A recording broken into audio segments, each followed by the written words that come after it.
Hello viewers, இன்னைக்கு நம்ம பார்க்க போறது Bleach episode 9 part 2.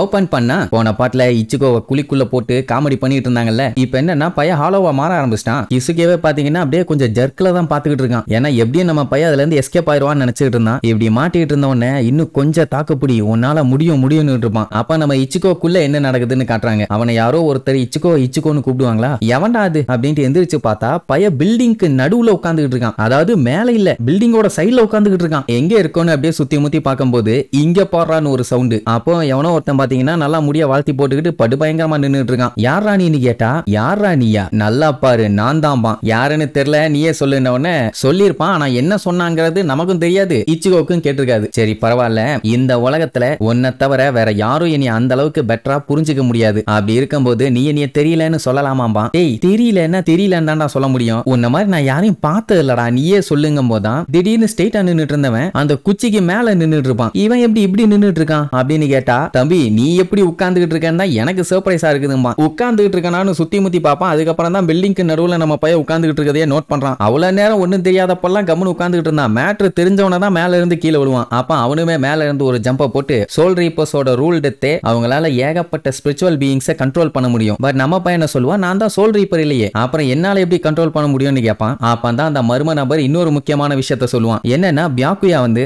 அதான் ரூக்கியாவோட அண்ணன் நம்ம இச்சுகோ பாடியில இருந்து எடுத்த சோல் ரீப்பர் பவர் அவனோடது இல்ல, ரூக்கியா அவனுக்கு கொடுத்தது. சோ அது இவன் பவர் நினைச்சு அதை அழிச்ச உடனே இவனோட கதையை முடிச்சிட்டோம் அப்படின்னு நினைச்சிட்டு அவன் போயிட்டான். பையன் ரொம்ப கேர்லெஸ்ஸா இருந்திருக்கான். அது மட்டும் இல்லாம நம்ம பயலால சோல் ரீப்பர் பவரை அவனாலேயே ப்ரொடியூஸ் பண்ணிக்க முடியும். இதை சொன்னோன்னு நம்ம பயலுக்கே ஷாக்கு, என்னாலேயே முடியுமான்னு. பட் அதை அவன் பண்ணாம இருந்தப்போ தான் ரூக்கியா அவளோட பவரை கொடுத்து அவனுக்குள்ள இருக்க பவரை வெளியில கொண்டு வந்திருக்கான். அதே நேரம் அவங்க அண்ணன் அந்த பவரை இவங்கிட்ட இருந்து எடுக்கும் போது மறுபடியும் இவனுக்குள்ளேயே அந்த பவர் போயிருச்சு. சோ இப்போ அவனுக்குள்ள மறைஞ்சிருக்க அந்த ஹிடன் சோல் ரீப்பர் பவரை தான் அவன் கண்டுபிடிக்கணும். அதுக்கு சரியான டைம்னா அது இதுதான். இப்ப பாத்தீங்கன்னா இந்த உலகமே மொத்தமா அழிஞ்சுகிட்டு இருக்குது. அதுவும் எப்படின்னா கியூபா விழுந்துகிட்டு இருக்கும். இப்படி மலை மாதிரி விழுந்துகிட்டு இருக்க இந்த கியூபுகளுக்குள்ளதான் சோல் ரீப்பர் பவர் இருக்குது. அந்த ஒன்ன நம்ம பையன் கண்டுபிடிக்கணும். ஒரு 10-20னா பரவாயில்ல, ஈஸியா கண்டுபிடிச்சிடலாம். இத்தனை என்ன விழுந்துச்சுன்னா லூசாடா நீ, இது எப்படி பாசிபிள்னு கேட்டா எனக்கு எந்த எக்ஸ்கியூஸும் வேணாம். நமக்கு இப்ப டைம் இல்ல, இந்த உலகம் அழியறதுக்குள்ள எப்படியாச்சும் அதை கண்டுபிடிச்சிரு. அப்படி இல்லைன்னா நீ கன்ஃபார்மா ஹாலோவா மாறிடுவேன். அதுக்கப்புறம் உன்னை யாராலையுமே காப்பாற்ற முடியாதுன்னு உடனே பயலுக்கு என்ன பண்றதுனே தெரியல. அப்படியே கீழே வந்தவன் ரோட்ல போய் விழுவான்னு பார்த்தா கடலுக்குள்ள எங்கேயோ போய் விழுவான். ஐ மீன் தண்ணியில போய் விழுவான்னு வைங்க. எல்லா கியூபும் அப்படியே தண்ணிக்குள்ள விழுந்துட்டு இருக்குது. இப்போ எப்படி அதை கண்டுபிடிக்கிறதுன்னு நம்ம பையலுக்கு ஒரே குழப்பம். ஸ்பிரிச்சுவல் எனர்ஜி இருந்தா கூட ஏதாச்சும் பண்ணலாம், என்ன பண்ணலான்ட்டு அப்படியே யோசிக்கும் போதுதான் இஷிடா சொன்ன மெத்தட் அவனுக்கு ஞாபகம் வரும். அதாவது இவனை கண்டுபிடிக்கிறதுக்கு அவன் சிம்பிளா ஒரு விஷயம் பண்ணான் பாத்தீங்களா. அதாவது சோல் ரீப்பர்ஸோட ஸ்பிரிட் ரிப்பன்லாம் பாத்தீங்கன்னா ரெட் கலர்ல தான் இருக்கும். அதை வச்சு அந்த கியூபை கண்டுபிடிச்சலான்னு செக் பண்ணி பார்க்கும்போது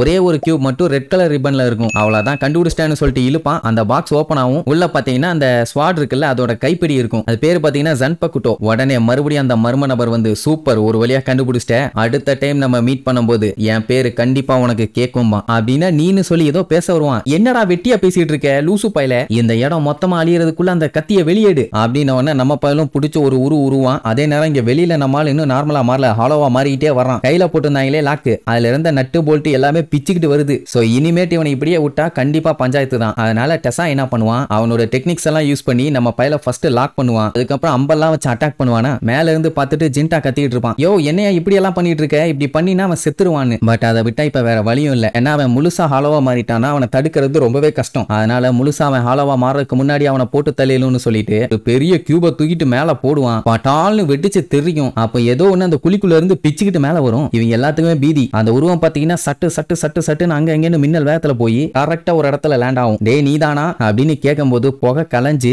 நம்ம பையன் நின்னுட்டு இருப்பான். ஆனா என்னன்னா மூஞ்சி வந்து ஹாலோவா இருக்கும், பட் ட்ரெஸ் எல்லாம் சோல் ரீப்பர் மாதிரி இருக்கும். இப்ப இவன் சோல் ரீப்பரா ஹாலோவான்னு ஒரு சின்ன டவுட். அதுக்கப்புறம் பின்னாடி இருந்து கத்தி எடுப்பான். பாத்தீங்கன்னா கத்தி பாதியா உடஞ்சிருக்கும். அந்த கத்தியோட ஹேண்டில் வச்சுட்டு அவன் மாஸ்க ஒட்டச்சிட்டு அப்படியே திருப்புவான். பையன் ஒரு வழியா சோல் ரீப்பரா மாறிட்டான். உடனே கிசுகேக்கெல்லாம் சந்தோஷம் தாங்க முடியல, சூப்பர் நீ பழையபடி சோல் ரீப்பரா மாறிட்ட, லெசன் 2 கம்ப்ளீட்டடுமா. கத்திய வச்சு மூஞ்சிலே ஒரு அடி 1-2ன்னு உசரவாடா வாங்கிட்டு இருக்க, மேல வந்ததே உன்னை போட்டு தள்ளுறதுக்கு தாண்டான்னு கிண்டலா தான் சொல்லுவான். உடனே கிசுகே சிரிச்சுக்கிட்டே பரவாயில்லையே, அப்போ இதே ஃபோர்ஸோட லெசன் 3க்கு போயிடலாம். என்ன இந்த லெசனுக்கு டைம் லிமிட்லாம் கிடையாது. உன்னோட கத்திய வச்சு என்னோட கேப்பை தட்டி விடு பார்க்கலாம், அது போதும். அதை பண்ணிட்டீங்கன்னா இந்த லெசன் கம்ப்ளீட் ஆயிரும்னு சொல்லிட்டு இருக்கும் போதே அப்போ இதோட கம்ப்ளீட் பண்ணிட்டேன்னு நினைச்சுக்க அப்படின்னு அவன் அந்த உடஞ்ச கத்திய வச்சு ஒரு இழுப்பான். அவன் கேப்ல அப்படியே சரக்குன்னு ஒரு வெட்டு விழும். இசுக்கேவே பயங்கர ஃபாஸ்ட். அவனாலே நம்மளால வர்ற வேகத்தை பார்க்க முடியல. பரவாயில்லையே, உடஞ்சிருந்தாலும் கத்திய பக்காவா யூஸ் பண்றிய உடனே தம்பி நான் இன்னும் சீரியஸ் ஆகல, ஆனேன்னு வை நீ சீரியஸ் ஆயிருவேன்பா. அது மட்டும் இல்லாம உன் கூட சண்டை போறதுக்கு எதுக்கு எனக்கு டைம் லிமிட், 5 நிமிஷம் போதும், அல்லையிலேயே அடிச்சு அப்படியே தூக்கி போட்டுருவேன். உடனே கிசுக்கேவும் சரி ரைட்டு